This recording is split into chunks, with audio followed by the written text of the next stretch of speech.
right, good morning, everyone. We are at a place called Ironwood National Monument. We love this area. It's all BLM land or dispersed camping. Beautiful campsites. We actually had this spot last year, and then Marvy had developed pneumonia, and we had to drive in the middle of the night all the way back to Vegas. And then so we couldn't stay the amount of time we wanted to. So we are here now, and it's your typical desert weather. It's 40 degrees at night, but it's going to get up to 89 degrees today. So I want to go ahead and do what I need to do and get our shade set up before it gets too hot. Hopefully I'll be finished by noon. What happened, if you remember a couple episodes ago, somebody had damaged my panel here by throwing a large rock on it, and I guess they just threw it up and it cracked it. It actually shattered, even though it looks like it's here, it's actually shattered all the way through this panel. And so it reduced it down to probably 20 or 30 watts. This is a 230 watt polycrystalline panel, and it was given to us by Sue Ann Carlson and Bob Wells on their Homes on Wheels Alliance about 2 years ago, somewhere around there. And it served us really well.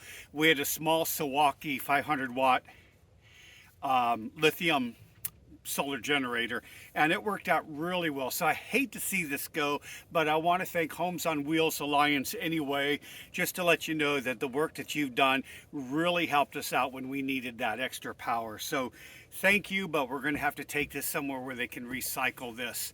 In exchange, what we bought yesterday or 2 days ago, since we were going through Phoenix on the way here, and this area right now where we're camped at, Ironwood, is it's almost halfway between Phoenix and Tucson. So I'll put the GPS directions on down below, so if anybody is looking for a decent place, little tricky to find, so you got to really, I'll try to be exact with the GPS directions. You can also go to freecampsites.net or a couple of the other ones and follow the GPS, but they're not quite accurate to where we are, and this isn't that easy to find if you don't know what you're looking for. Anyway, this new panel is similar to the one I bought last year. It's a 400 watt monocrystalline panel, and what's nice about the monos is, besides the technology and the way they process the silicon, it's also if you cast a little bit of a shadow on part of it, you're not going to lose nearly the amount of energy gathering from the solar rays as this. When you get a polycrystalline and there's even the slightest bit of shadow, the way the cells are connected, you lose a tremendous amount of potential energy, even though maybe 90% of the solar panel is exposed. This isn't. Plus this newer technology, they split the cells so you even have less loss if there's shade. You're always going to have some loss if there's partial shade, but with these it's a lot better. We have another 400 watt panel up on the roof also. By the way, folks, these things only cost $200 if you go there and pick them up. They're very inexpensive. I could have gotten a 530 watt one for like $60 more, but the voltage does not match up at all. And when you do panels, if you really want to do a good job, you should really try to get the matching voltage for them. So try to get similar panels if you're going to be doing multi-panels. It's not the end of the world, but the way you set it up in series or parallel, and all that technical stuff, you can go to those websites that dive into that. It makes more sense to think ahead and try to find those panels. For most people, one panel, 400 watts, is going to be more than enough. However, what I have found is when during the summer when we're up north, when you've got 2 or 3 days of rain and one panel's only getting you like 80 watts or whatever, to have two of them increases. So it's not like I really need 800 watts. I do remember I have an EB150, which is a Blue Eddy 1500 watt solar generator. So that's quite a bit. And it only takes 500 watts of input going into it.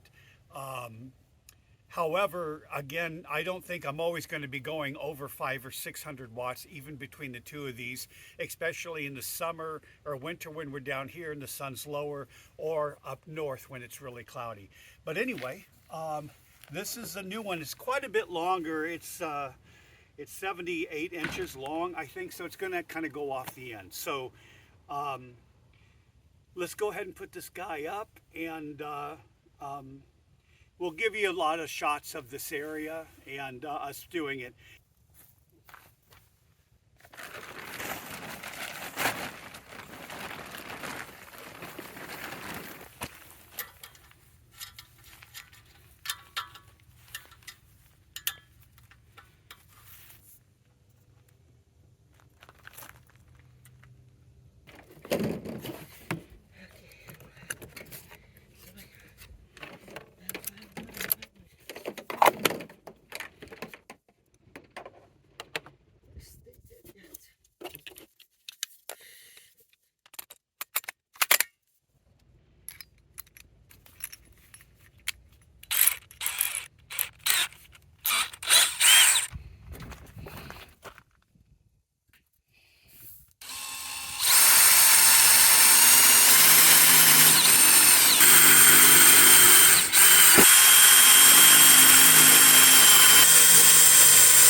Set it against this edge first.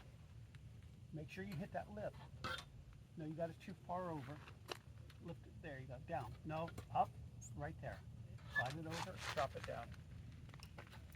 Good. You're right. Now watch your feet. Don't watch over. And then just set it down.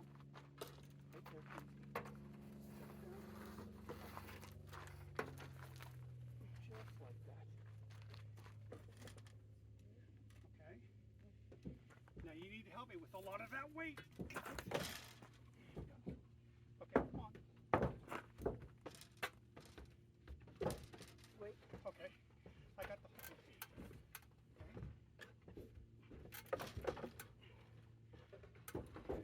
Okay, that's good. Now can you lift up the other end, that end, and move it over a little bit? There you go. Okay. Good, perfect.